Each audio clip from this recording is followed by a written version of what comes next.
जेवण बनवायचा जर तुम्हाला कंटाळा आला असेल ना, तर हा रस्सम वडा तुम्ही नक्की ट्राय करायला हवा. दुपारचं जेवण असो किंवा रात्रीचं जेवण असो, अगदी पोटभरीचं आहे, दमदमीचं आहे आणि चवीला म्हणाल ना, अगदी तुम्ही यापुढे इडली, वडा, सांबर हे सगळं यापुढे फिके आहे. अतिशय भारी हा रस्सम वडा लागतो. हा रसम वडा खाऊन ना अगदी तुमचं मन तृप्त होणार आहे. बाहेर जाऊन जर तुम्ही हा रसम वडा खात असाल ना, तर एकदा जर तुम्ही घरी ट्राय केला ना, तर बाहेरचा रसम वडा किंवा इडली वडा खाणं सुद्धा तुम्ही विसरून जाणार आहे. चला तर मग वेळ न घालवता लगेचच आपल्या रेसिपीला आपण सुरुवात करूया. रेसिपी नेहमीप्रमाणेच अगदी साधी, सिंपल, सोपी आहे. त्यामुळे तुम्हाला नक्कीच आवडणार आहे. तर त्यासाठी रेसिपीला एक लाईक जरूर करा.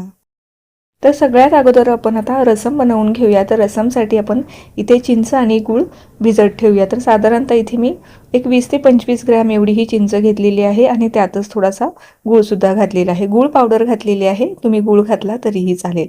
आता हे आपण भिजत ठेवूया, साईडला ठेवून देऊया.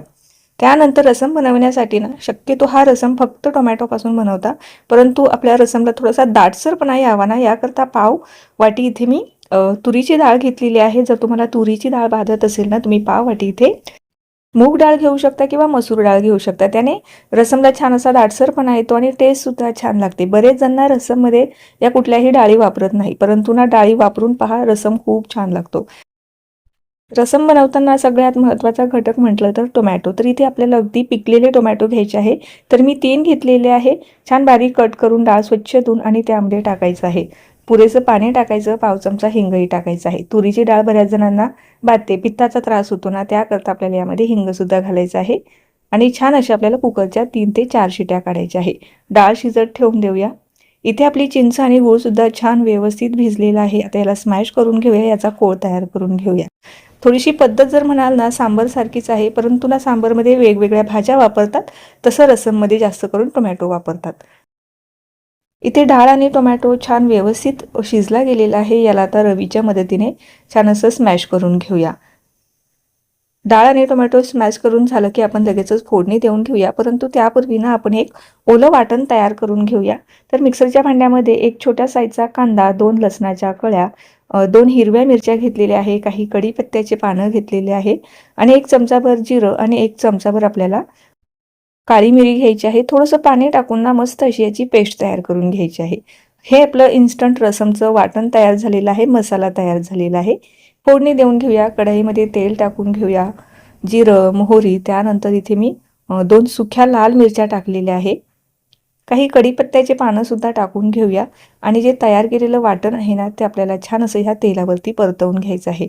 आता वाटण जेव्हा आपण यामध्ये टाकतो ना, अगदी छान असं परतवून घ्यायचं आहे. थोडा जरी कांद्याच्या कच्चेपणाचा वास राहिला ना, पूर्ण रसमची चव बिघडणार आहे. त्यामुळे हे वाटण आपल्याला अगदी छान व्यवस्थित तेल सुटेपर्यंत, अगदी कोरडं जोपर्यंत होत नाही ना, तोपर्यंत आपल्याला परतवून घ्यायचं आहे. हे पहा, तेल सुटलेलं आहे. लगेचच आपण डाळ आणि टोमॅटो यामध्ये टाकून घेऊया. एखाद मिनटं जरी आपल्याला ह्या वाटणामध्ये ही डाळ आणि टोमॅटो छान व्यवस्थित शिजू द्यायचं आहे आणि त्यानंतर बाकीचे जे मसाले आहे ते टाकून घेऊया. बेसिक मसाले आहे, जास्त काही यामध्ये मसालेसुद्धा नसतात. त्यामध्ये मी लाल मिरची पावडर टाकलेली आहे. घरातलंच लाल तिखट तुम्ही यामध्ये घालू शकता. अर्धा चमचा मी लाल तिखट घातलेला आहे. अर्धा चमचा धने पावडर यामध्ये घातलेला आहे. पाव चमचा हळद घालायची आहे. त्यानंतर ना अजून छान अशी टेस्ट यावी ना, याकरता मी 2 चमचे सांबर मसाला, थोडासा हिंग टाकून घेतलेला आहे आणि थोडीशी कोथिंबीर टाकून घेतलेली आहे. आता बरेच जण ना ह्या रसममध्ये ना कुठलाही सांबर मसाला वगैरे वापरत नाही. त्यामध्ये रसम मसाला वापरता किंवा रसम पावडर वापरता. जर तुमच्याकडे अवेलेबल असेल ना, तर तुम्ही यामध्ये नक्की वापरा. माझ्याकडे नसल्यामुळे ना यामध्ये मी सांबर मसाला वापरलेला आहे, परंतु चव ना याची सुद्धा अतिशय भारी येते. तर तुम्हाला रसम मसाला अवेलेबल झाला तर तो वापरा किंवा सांबर मसाला वापरू शकता. चिंचेचा कोळ टाकून घेऊया आणि आपल्याला हे काही मिनटं शिजवून घ्यायचं आहे.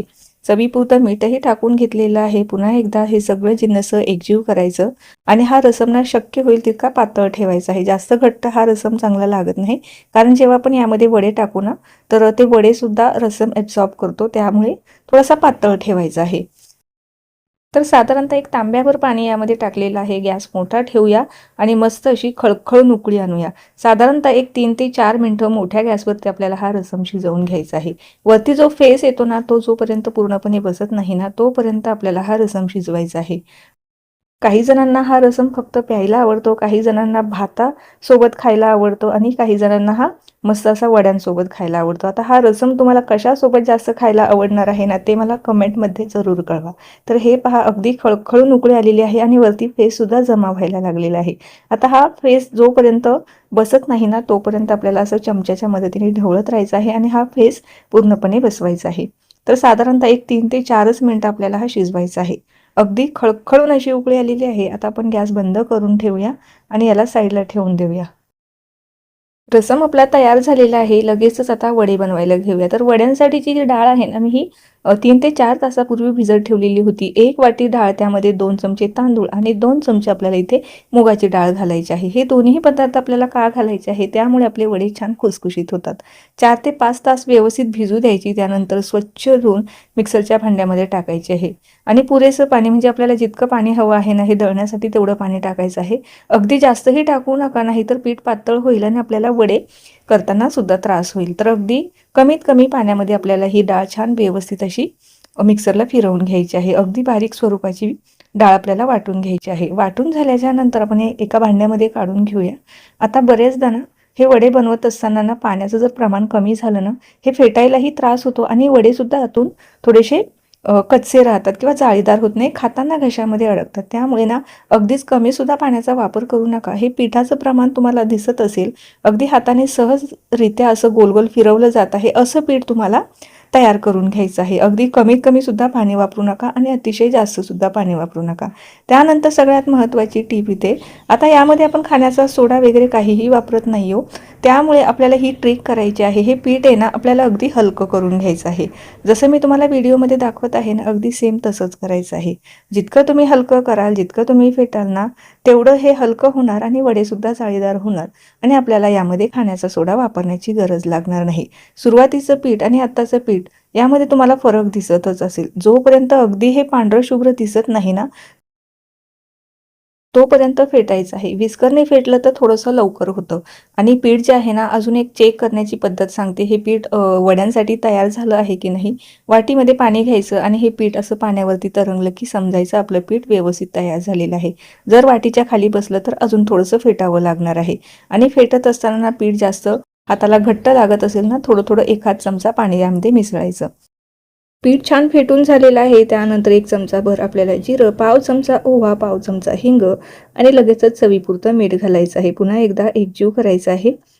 आपलं हे जे वड्यांसाठीचं मिश्रण आहे ना, हे तयार झालेलं आहे. जर कधीतरी तुमच्याकडून हे पीठ जर जास्त पातळ झालं असेल ना, तर त्यावेळेला काय करायचं, हे पीठ ना एक 10 ते 15 मिनिटासाठी तुम्ही फ्रीजमध्ये ठेवायचं. कारण पातळ जर झालं ना, तर याची वडे व्यवस्थित बनवता येत नाही.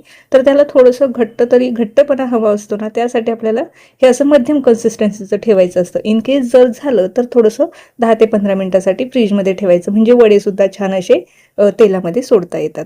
इथे तेल आपल्याला जास्त कडकडीत गरम करायचं नाही, तर मीडियम गरम तेलामध्ये असे मस्त गोल्डन ब्राऊन रंगावर येईपर्यंत तळून काढायचे आहे. तर यामध्ये आपण सोडाही वापरलेला नाही, फक्त पीठ जितकं होता होईल ना, तितकं आपल्याला फेटून घ्यायचं आहे. फेटल्यानंतर बघा, मस्त असे हे वडे टम्म फुगलेले आहे, तेही सोडा न वापरता. आणि आपण जेव्हा सोडा वापरतो ना, तेव्हा हे वडे खूप जास्त तेलकट होतात आणि काही वेळानंतर अगदी जास्त तेलकटच होतात. यामध्ये सोडा जर वापरला नाही ना, हे वडे बऱ्याच काळापर्यंत मस्त असे कुरकुरीत राहतात आणि मस्त असे हे टम्म देखील फुगतात. फक्त आपल्याला पीठ फेटायचं आहे, हीच एक टिप्स आपल्याला लक्षात घ्यायची आहे. वडे छान तळून झालेले आहे. एका भांड्यामध्ये काढून घेऊया आणि राहिलेले वडे सुद्धा सेम पद्धतीने तळून काढूया. वड्यांचा रंग तर तुम्हाला इथे दिसतच असेल. असे मस्त सोनेरी रंगावरती आपल्याला हे वडे तळायचे आहे. आतमध्ये पर्यंत किती छान अशी जाळी पडलेली आहे तेही तुम्हाला दाखवते, त्यावरून तुम्हाला अंदाज येईल. तर जराही सोडा न वापरता फक्त एक छोटीशी ट्रिक वापरून आपण हे वडे तयार केलेले आहे. इथे आपला मस्त असा चटपटीत आंबट गोड चवीचा रसम सुद्धा तयार झालेला आहे. आता मस्त आपल्याला हे रसममध्ये हे वडे टाकायचे आणि खायचे. जर तुम्हाला ओल्या नारळाची चटणी यासोबत आवडत असेल तर ती सुद्धा तुम्ही ह्याबरोबर खाऊ शकता. मस्त असा आपला साऊथ इंडियन स्टाईल रसम वडा या ठिकाणी तयार झालेला आहे. कधी कधी ना दुपारच्या जेवणाचाही कंटाळा येतो आणि संध्याकाळचा जेवण बनवायलाही कंटाळा येतो. तर त्यावेळेला ना, तुम्ही हा रसम वडा ट्राय करायला पाहिजे. जेव्हा तुम्हाला कंटाळा आला, तुम्ही हा नाश्ता म्हणून किंवा संध्याकाळचं जेवण म्हणून सुद्धा खाऊ शकता. मस्त असा आपला हा रस्सम वडा तयार झालेला आहे. अगदी बघून लगेच तोंडाला पाणी सुटलेलं आहे. मला देखील बघून लगेच खाण्याची इच्छा झाली असेल तर मग वाट कसली बघता, लगेच डाळ भिजायला टाका. संध्याकाळचा मेनू जर बनवणार असाल तर मस्त डाळ भिजवून हा संध्याकाळीच बनवा. तर कशी वाटली तुम्हाला ही आजची रस्सम वड्याची रेसिपी आणि ज्या सांगितलेल्या टिप्स? जर तुम्हाला रेसिपी जराही कुठे आवडली असेल ना तर लाईक आणि शेअर करायला अजिबात विसरू नका. रेसिपी पाहत जर तुम्ही इथपर्यंत आलाच असाल, चॅनलवर जर नवीन असाल, चॅनल अजून सबस्क्राईब केले नसेल तर नक्की सबस्क्राईब करा. त्या बाजूचे जे बेल आयकॉन आहे ते सुद्धा प्रेस करा. चला तर मग पुन्हा भेटूया अशाच काही नवीन आणि सोप्या रेसिपी सोबत. तोपर्यंत धन्यवाद.